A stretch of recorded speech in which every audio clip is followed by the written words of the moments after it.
réussi en même temps à obtenir une seule compta, une seule comptabilité. Oui, ça c'était la grande bagarre. Est-ce que ça c'était déjà comme ça à Bamba? Oui, oui, Bamba, on a toujours eu ça. Non, Bamba, il y avait l'interentente qui avait un petit financement de coordination.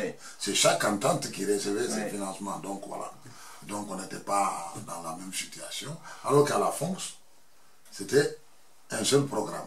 Parce que ce consortium ne finançait pas les membres. Oui, oui. Donc il finançait la FONCS, la réflexion, la communication, le plaidoyer. Et on a obtenu un seul compte.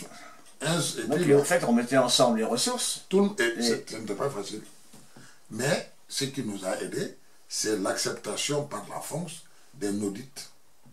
Et ils nous ont lancé, pour le premier audit, c'était KPMG, l'international de l'audit dans le monde, pour venir regarder les petits paysans.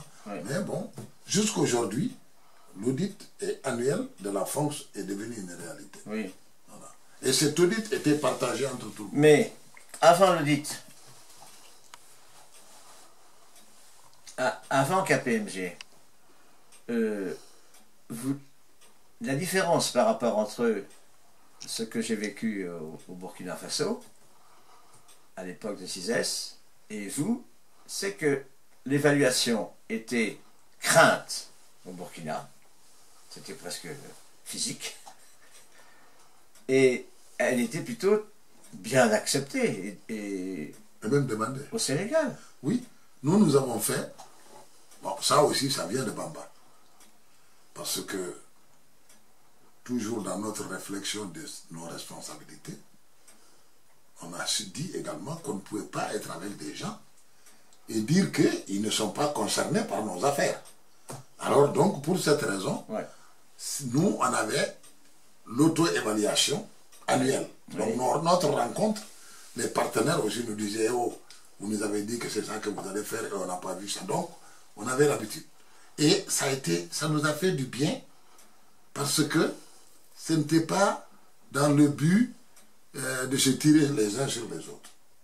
Alors, donc, lors de la préparation du processus de faire le consortium, alors on a marqué dans nos principes que l'auto-évaluation faisait partie, c'était aussi à l'époque où il y avait un intérêt de l'Union européenne et d'autres bailleurs pour former les gens à la maîtrise de cet outil. Et deuxièmement, nous avons dit également qu'il fallait même une évaluation externe que nous, on va commander, parce que avoir peur de ça veut dire que ton affaire n'est pas claire. Alors donc, ce n'était pas facile, même en interne, mais les gens ont compris pourquoi pas. Du moment que l'audit est là, et qu'il y ait plus contrôle que l'évaluation. Et après le premier programme, donc quand moi je suis devenu président, j'avais voulu partir après 3 ans. Mais comme on avait lancé un programme qui finissait 2 ans après, j'ai engagé l'évaluation externe avant de partir. Et ça nous a